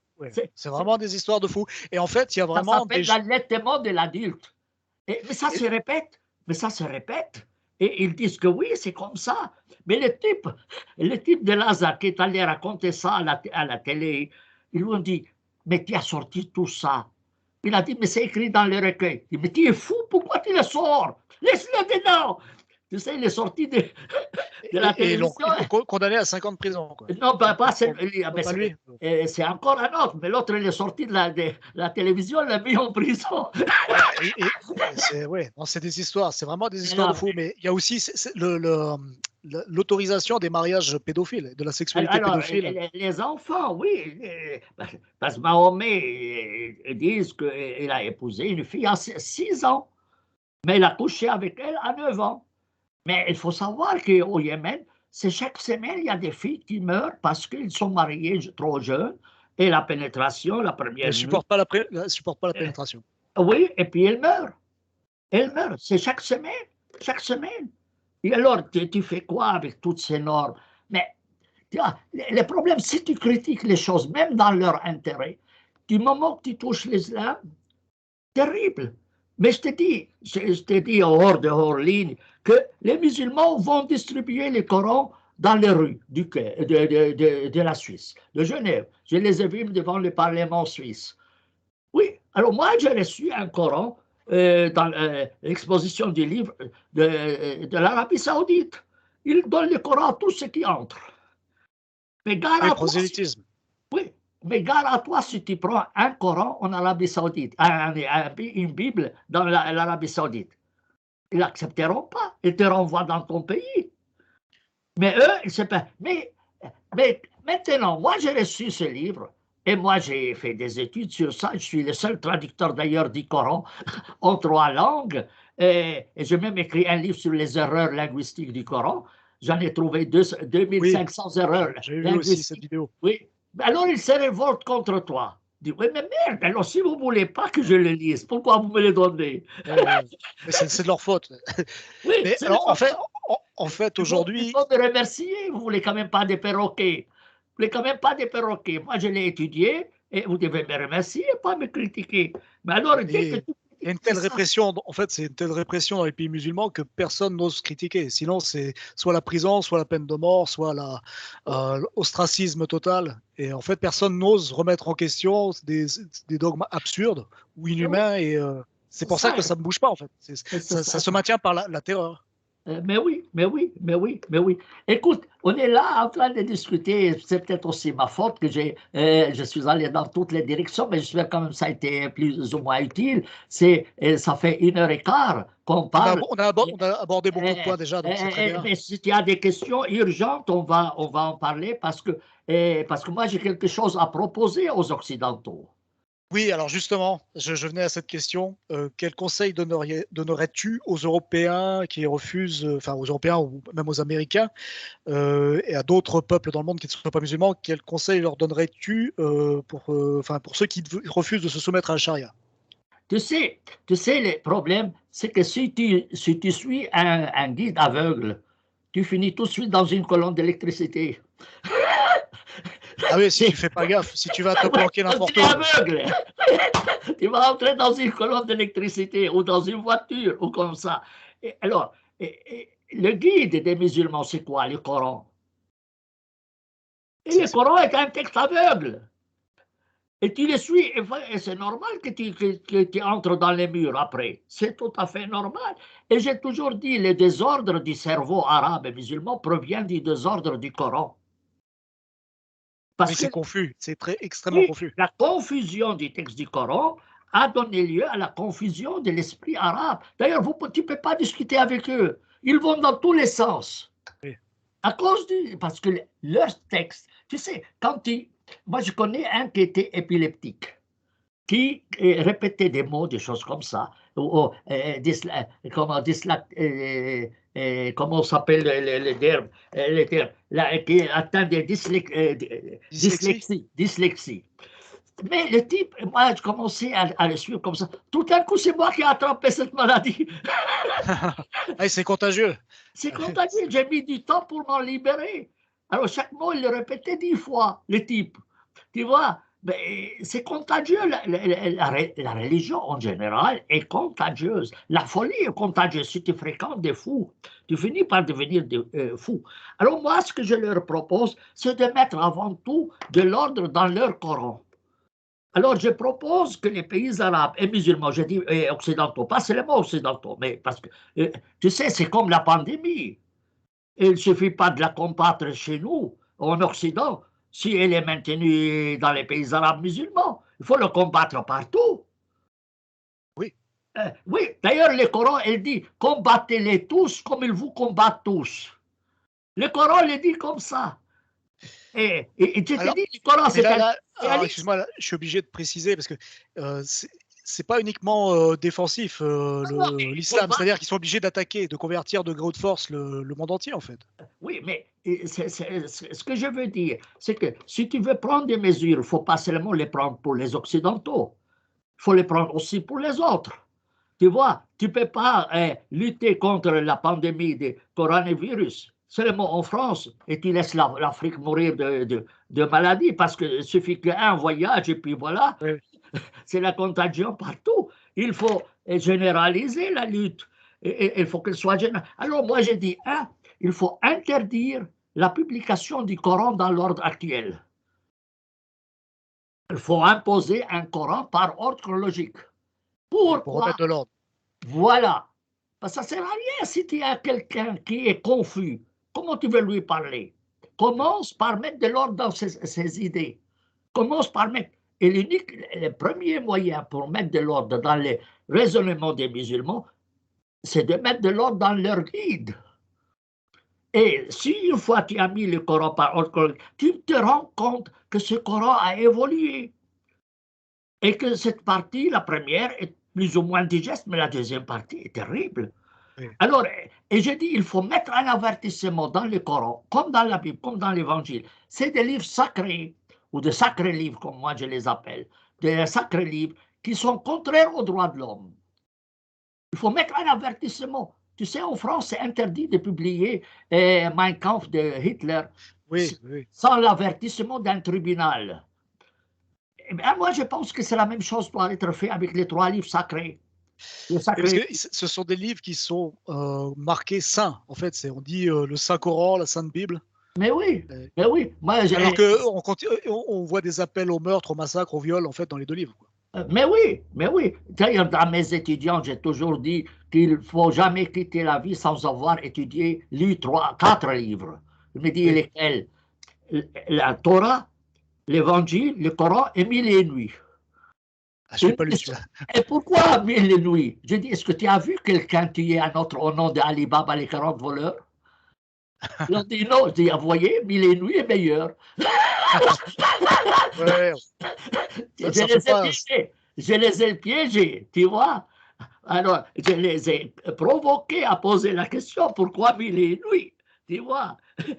Et eux, ils ont dit, mais pourquoi ces fous-là, ils viennent nous poser la question, nous demander de lire Mille et Nuits? Bon, ça fait partie de la culture humaine, tu vois, ça fait partie de l'héritage de l'humanité. Alors, je dis, ces livres, c'est sacré, moi je ne les appelle pas des livres sacrés, moi je dis des sacrés livres. Et en arabe, moi je les appelle, en arabe on dit Kutub Muqaddasa. Mais moi je l'utilise Kutub Muqaddasa. Ça veut dire des livres empilés. Des livres empilés. Et effectivement, ils comportent des normes qui sont contraires aux droits de l'homme. Oui. Mais il faut le dire. Il faut bien sûr, bien sûr. Alors, je me rappelle, j'étais à Luxembourg donner une conférence où sur le dialogue interreligieux, tout ça. J'ai sorti cela. Je dis qu'il fallait mettre un avertissement au début du Coran, etc. Un évêque est intervenu, il m'a dit, mais monsieur, qu'est-ce que vous êtes en train de dire? Vous comparez la Bible, le Coran à Mein Kampf de Hitler. Je dis, à Mein Kampf, tu ne peux pas les vendre sans cet avertissement. Il m'a dit, mais vous ne pouvez pas comparer le Coran à Mein Kampf. Je dis, vous voulez dire que c'est plus grave ou moins grave? Il me dit, vous aggravez votre cas. Oui, alors que, en fait, non, c'est que le bon sens, c'est que le bon sens. Oui, Parce que et puis il me dit, mais si on commence à dire cela, il n'y aura plus de dialogue interreligieux.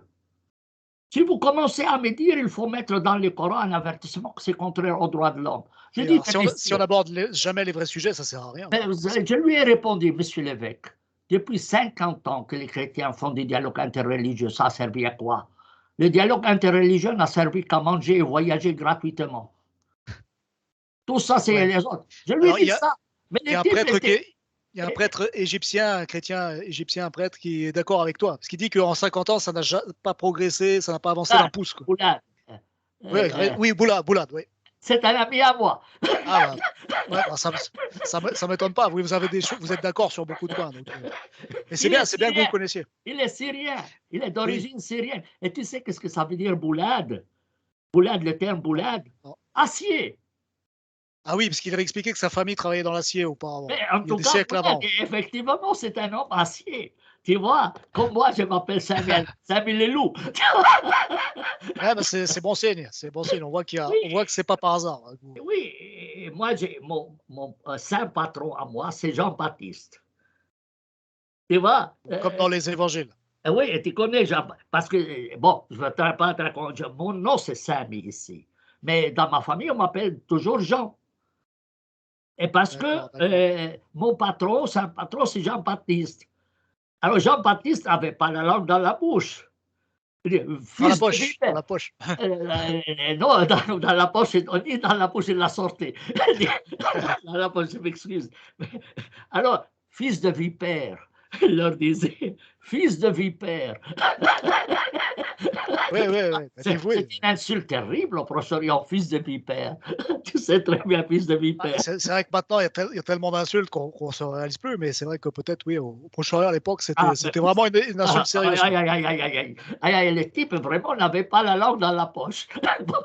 Mais pour dire, alors, ça c'est la première des conditions, interdire le Coran par l'ordre actuel et imposer un Coran par ordre logique et interdire d'importer des Corans selon l'ordre actuel et retirer tous les Corans des mosquées qui ne sont pas dans l'ordre chronologique. Il faut les retirer, les interdire. Et aucun pays n'est d'accord pour le faire actuellement. Alors, moi, dans mon édition arabe du Coran, dans mes 3 traductions du Coran, j'ai mis des avertissements au début. avertissement au lecteur. Je dis, il faudrait mentionner sur le Coran que ce texte, et tous les livres sacrés, que ces livres sont contraires aux droits de l'homme. Moi, j'ai mis ça sur mon édition.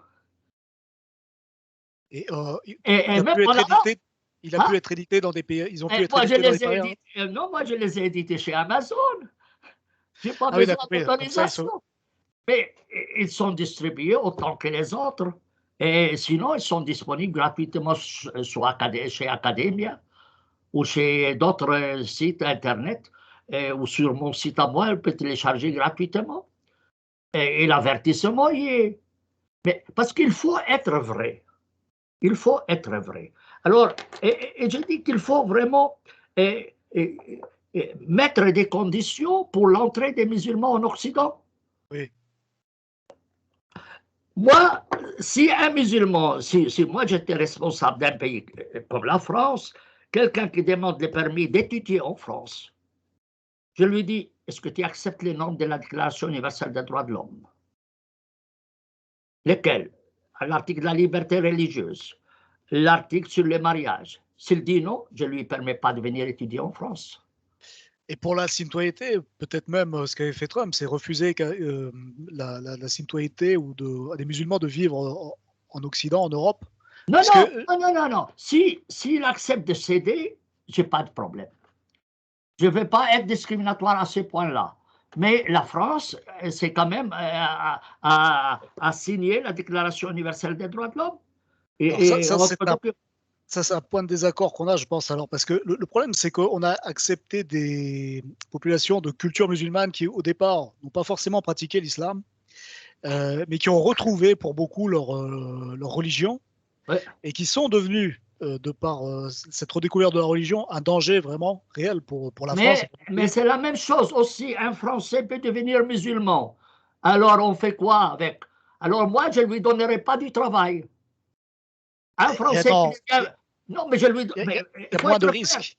Non, mais il y a des risques, mais il y a des chrétiens qui sont devenus musulmans plus fanatiques que les... Moi, je connais un Suisse qui est devenu musulman plus fanatique que les pires musulmans.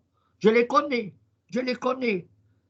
Alors, est-ce qu'ils sont aussi nombreux? Est-ce qu'on a des statistiques? Écoute, ils sont nombreux, les virus du coronavirus. Il suffit un seul petit pour qu'il prolifère partout. Et alors, moi, j'ai dit, mais c'est ça les problèmes. Les problèmes, c'est qu'il faut être ferme. Moi, ma maman m'a toujours dit, coupe une pratique et ne la laisse pas se propager. Il faut être ferme du début. Il faut être ferme. Si tu n'es pas ferme, tu es foutu. Oui, tu te fais manger. Tu te fais manger par le loup. Ensuite, moi, j'interdirais les cimetières religieux. Parce que si les gens n'arrivent pas à cohabiter morts, comment veux-tu qu'ils cohabitent vivants? Oui. Parce qu'en fait, un musulman ne peut pas être enterré avec des chrétiens ou des juifs ou des athées. Je vais te raconter des histoires. Moi, j'ai écrit un livre sur les cimetières. J'ai écrit un livre sur les cimetières religieux. Ce sont des systèmes discriminatoires. Mais je l'interdirai aussi bien aux juifs, aux chrétiens qu'aux musulmans, à tout le monde. J'interdirai la circoncision. Parce que je considère que c'est contraire aux droits de l'homme. C'est contraire au droit à l'intégrité physique, sauf s'il y a une raison médicale. Je considérerai la circoncision comme un crime. Parce que je dois enlever le marquage. Tu as compris mon but? Oui. Parce que chez les juifs, comme chez les musulmans, comme chez d'autres fanatiques chrétiens, c'est un système de marquage. Et ça pousse à la violence. Lis l'ouvrage de Alice Müller, qui dit la circoncision, c'est le pire crime de l'humanité. Parce que tu mets... Je ne connaissais pas ce livre, mais moi, je suis un expert. Je suis un expert de la circoncision. J'ai écrit les plus grands ouvrages sur la circoncision. Tu sais, il y a des gens qui sont spécialistes de la bombe atomique. Moi, je suis spécialiste sous la ceinture. Et mon livre est disponible en français, en anglais, en italien et en arabe gratuitement. Et moi, je considère la circoncision comme un crime. Et j'exige du pape qu'il dénonce ce crime. J'exige du pape de Rome Justement, puisqu'on parle de circoncision, les arabo-musulmans ont pratiqué la castration sur les Africains qu'ils ont esclavagisés pendant des siècles. Mais fais attention là. Et en fait, la castration se faisait par des coptes. C'était pas par des musulmans. D'accord. Ils ne voulaient pas le faire eux-mêmes. Non. Ils ne voulaient pas se salir les mains eux-mêmes. Mais en fait, ça n'est pas présent dans le Coran, ça n'est pas autorisé dans le Coran ni dans les hadiths. Non, mais on ne peut pas entrer dans ce détail, mais ça se pratiquait cela parce que la fin justifie les moyens chez eux. Ils ne voulaient pas que les esclaves se reproduisent avec des femmes arabes. Avec des femmes puis, il avait besoin de gardiens de harem. Oui, donc il ne fallait pas prendre de risques. Voilà. Alors, la fin justifie les moyens. Mais bon, bref. Oui. Alors, écoute, donc il y a toute une série de mesures que les pays occidentaux sur lesquels doivent être fermes. Alors, par exemple, moi, j'ai un ministre de l'Intérieur que je lui dis, comment se fait-il que j'ai vu à Paris, il y a des rues qui sont fermées par des musulmans qui sont pris dans la rue. Ils bloquent les rues. Est-ce que les rues sont faites pour les prières? C'est un ancien ministre de l'Intérieur qui dit, mais tu fais quoi? Si j'envoie un policier, ça va faire encore plus de dégâts. Alors, je les laisse faire. Tu as un moyen. Je dis, c'est simple. Le matin du vendredi, tu prends un arrosoir avec urine de cochon, tu arroses la route de bout en bout, tu mets une affichette. Nous avons purifié aujourd'hui la route avec de urine de cochon. Personne ne mettra les pieds, c'est fini. Ça peut être une solution. Mais en plus, ça te coûtera moins cher que d'envoyer un policier. Et ça fonctionnera. Oui, ça fonctionnera. C'est efficace 100%. Tu vois, mais ça me rappelle un hadith, excuse-moi de te couper, mais ça me rappelle un hadith aussi qui est vraiment étonnant, quoi. C'est où il est recommandé, en fait, si on est malade, pour le musulman, de boire de l'urine de chameau avec du lait de chamel aussi. C'est exact. Mais évidemment, il y a des musulmans, des médecins musulmans qui sont révoltés contre ça, parce que c'est une idiotie. Ça ne fonctionne pas. Ça ne fonctionne pas. Non, pour les musulmans qui croient que ça fonctionne. Et pas seulement que ça ne fonctionne pas. Ça crée des maladies des reins. C'est ça. Oui, évidemment. Ça attaque les reins. Alors, il y a des musulmans, médecins, autres disent, mais ceux qui disent cela, il faut les mettre en prison. C'est des idiots. On voit des vidéos sur YouTube où on voit des musulmans qui boivent de l'urine de chameau. Mais j'ai vu ça. Mais c'est et ils s'appellent ça le miracle du Coran. Mais ça, c'est aussi incroyable. Mais d'où vient cela? C'est parce que leur esprit est confus. Il faut commencer par la base. Et si tu n'as pas réglé la question du Coran, tu auras des esprits confus tout le temps. Mais elle va dire, mais qu'est-ce que ça va changer? Mais tu sais, si tu fais ce mouvement, petit mouvement, d'imposer un Coran par ordre logique, ça va obliger les musulmans à réfléchir. Et tu sais qu'est-ce qu'il va arriver? Tu sais qu'est-ce qu'il va arriver la première fois, le premier jour, quoi? Tu remplaces tous les Corans dans les mosquées avec un Coran par ordre logique. Les musulmans iront au cheikh. Lui, on dit, mais pourquoi il est différent de celui qu'on avait la semaine passée? Il dit, oui, mais on a pensé que c'est mieux comme ça. Vous vous êtes rendu compte seulement aujourd'hui, après 14 siècles, que c'est mieux comme ça? Ils vont les prendre, ils vont les pendre par leurs couilles à la porte de la mosquée. Les premiers jours, ils vont réfléchir, les gens, ça va être, tu sais, les chocs électriques. Il faut le faire, le choc électrique. Mais il y a quand même une prise de conscience, parce que là, on parle de ça, mais il y a quand même des millions de gens dans les pays musulmans qui deviennent athées ou rejettent l'islam ou une partie de l'islam parce qu'ils l'ont redécouvert. C'est-à-dire que maintenant, il y a l'alphabétisation qui permet de... Plein de gens étaient analphabètes avant. Il y a Internet aussi qui permet d'avoir plus d'informations. Il y a les voyages. Et il y a aussi ce que fait Daesh qui leur a montré une partie de l'islam. Et il y a beaucoup de gens qui étaient musulmans qui ne veulent plus être musulmans maintenant à cause de toutes ces découvertes. Mais disons, l'éducation en soi ne suffit pas. Il faut savoir quelle éducation tu donnes. Si tu donnes l'éducation de Lazare, ça va s'empirer. Pour cela, c'est ça les problèmes. Alors, il faut savoir, il faut la rationalité, introduire la rationalité. Il y a des gens qui disent, tu veux me convertir, tu veux pas que je reste musulman. Je dis, je m'en fous. Soit ce que tu veux. Ce que moi, je souhaite, c'est que tu utilises ton cerveau, c'est tout. Moi, mon but, c'est de fissurer les murs de la prison. Après, si ça te plaît rester en prison, merde à toi. C'est comme disait Voltaire, tu aimes les galères, tu les mérites. Tu vois? Alors, C'est ce que tu disais, c'est que quand on connaît la prison, c'est-à-dire la prison de l'islam, on ne rentre pas dans la prison. C'est-à-dire qu'on peut être séduit si on ne connaît pas, mais ah oui, quand on connaît, on ne rentre pas dedans. mais moi, je me rappelle quelqu'un qui voulait être, qui était membre du FIS, du Front islamique du salut de l'Algérie, un médecin algérien, est venu dans mon bureau. Il me dit, Sam, si tu deviens musulman, tu seras une grande fierté pour nous, vu tes connaissances, etc. Parce que tu sais, ils aiment que les gens entrent dans l'islam. Alors il me dit, et toi, quand est-ce que tu deviendras musulman? Je lui dis, depuis quand ai-je l'air idiot? Eh, Il, bonne il me réponse. dit, il me dit, pourquoi il faut être idiot pour devenir musulman? Il dit, idiot et demi. Ah, c'est le mot idiot.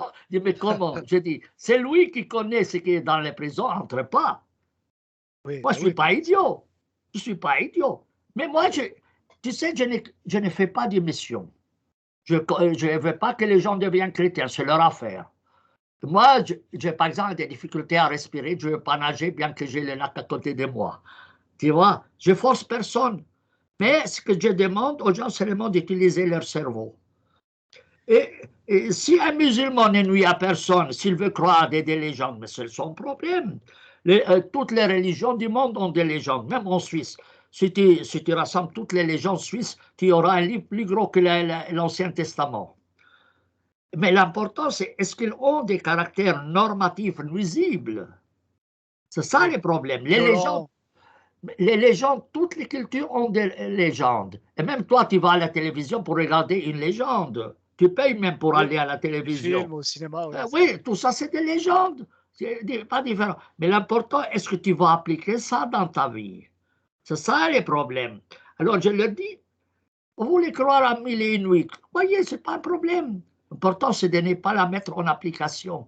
Mais pour cela, il faut leur indiquer qu'est-ce qui est mal, qu'est-ce qui est mauvais, qu'est-ce qui est bien. Tu vois, il y a des belles choses dans le nouveau, dans le Coran. Moi, j'ai ma thèse de doctorat commence par un verset du Coran. J'ai exergue de ma thèse de doctorat, c'est un verset du Coran. Je ne l'ai pas ici devant mes yeux. Je l'ai écrit sur les non-musulmans en Égypte.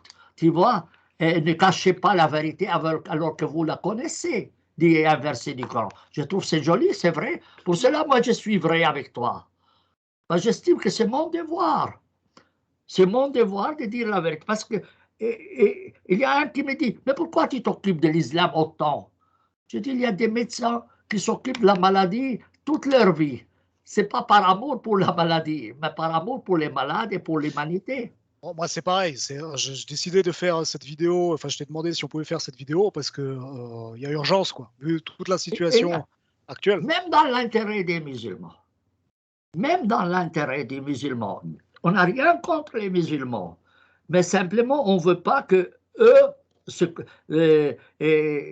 se rendent nuisibles à eux-mêmes ou aux autres. Oui.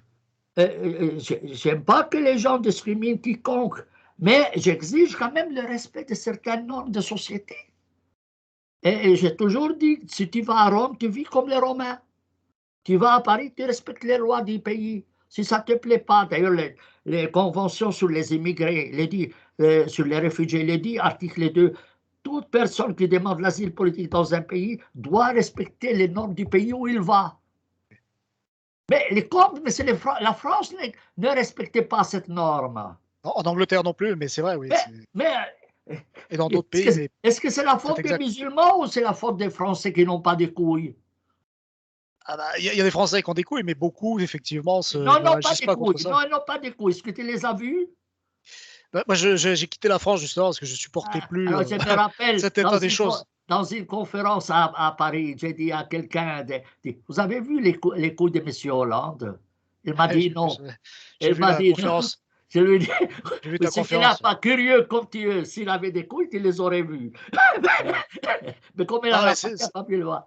C'est vrai qu'en Angleterre, ils ont fait le Brexit pour stopper l'immigration. En Italie, ils avaient voté pour Salvini qui voulait aussi stopper Mais, l'immigration. Et c'est mais vrai qu'en disons, France, les gens ont voté pour Hollande, enfin pour Macron, qui est toujours d'accord pour l'immigration mais tu sais, et mais il y a l'islam. aussi les problèmes, aussi et pourquoi les immigrés quittent leur pays? Parce que leur pays sont un pays de guerre. Mais quelle est la Oui. responsabilité de l'Occident dans ces guerres? Et des Et- États-Unis aussi beaucoup. ben oui, mais aussi la France. Oui, La oui, c'est vrai. France a soutenu ce qui s'est passé en Ah, Libye. moi, La c'est toujours. France a retenu, la France a soutenu des groupes terroristes en Syrie. Je regrette. Et il Le, le- continue à les soutenir. le problème, c'est que les politiciens en fait qui dénoncent tout ça en France sont diabolisés, sont traités de nazis ou. Mais qu'est-ce que tu veux que je te dise? Mais c'est ça le problème, c'est que tu mets le feu dans la maison d'autrui et après tu te fâches que les autres viennent chez toi. Alors après, oui, c'est ça, c'est exact. Après, le problème, c'est les politiciens aussi. Il y a beaucoup qui travaillent aussi avec les intérêts d'Israël, qui ne sont pas les Mais, intérêts de la France. si Et je te parlais d'Israël, je n'en finirai plus. oui, Mais non, tu connais ma position. Je suis très oui, ferme à l'égard d'Israël. C'est une politique exécrable, qui a détruit 80% des villages palestiniens, expulsé leurs habitants et refuse leur retour pour le seul crime qu'ils ne sont pas juifs. Alors, ça, c'est une politique exécrable. Bon, il y a même un ben, je ne vais pas entrer dans les détails, mais si tu veux, je peux faire une autre vidéo sur mon attitude à l'égard d'Israël, parce que je ne l'aime pas du tout. Alors, mais c'est ça le problème, c'est qu'en arabe, on dit, celui qui mange des os ne peut pas dormir en paix. Tu ne peux plus les digérer, oui, tu vois. Et manger des os, ça veut dire commettre des injustices. oui. Les pays occidentaux, malheureusement, ont commis beaucoup d'injustices au Proche-Orient. Ils ont détruit ces pays pour des raisons, je ne sais pas quoi, allez savoir pour idiotie ou pour intérêt économique. Et après, évidemment, les gens, évidemment, ils veulent bien chercher quelque part où s'échapper. Et qu'est-ce que tu veux faire? Si tu mets le feu dans la maison d'autrui, il ne faut pas t'étonner que ton voisin viendra dans ta maison. Oui, après, on peut faire le reproche aussi que beaucoup de pays, je sais pas, l'Arabie Saoudite par exemple, ou d'autres pays auraient pu accueillir ces réfugiés. Mais parce que si vous voulez, si tu veux, on peut pas Non, toujours non, non. blâmer aussi les Occidentaux. Il y a tellement de choses que les politiciens font. Par exemple, en 2005, les Français avaient voté contre la Constitution européenne et ça a été refusé. Ils l'ont fait passer quand même. Et puis là, avec le coronavirus, il y en a plein qui refusent plein de mesures du gouvernement. Ils Oui, manifestent, mais ils bon, protestent avec les gilets jaunes aussi. Et pourtant, le gouvernement n'écoute rien. Donc, mais disons, ben, pour être cohérent, il faut être cohérent. Tu sais, c'est ça les problèmes. Tu peux pas imposer une mesure si toi-même tu n'es pas cohérent toi-même. Et comme on dit, ne regardez pas la paille dans l'œil de ton voisin alors que toi tu as une poutre dans ton œil. ouais. Écoute, je crois qu'on va arrêter là parce que c'est 1h40 et Oui, tu reçois automatiquement la vidéo sur Skype. ok, parfait. Et moi aussi, et je la publie moi sur ma chaîne. D'accord. Ben, je te remercie beaucoup pour l'interview. Et puis, Merci. je te souhaite bonne continuation. Merci à toi. Et, et peut-être à une prochaine. À une Salut, Samy. prochaine. Ciao, bonne soirée, Mathieu. Ciao. Ciao. Ciao.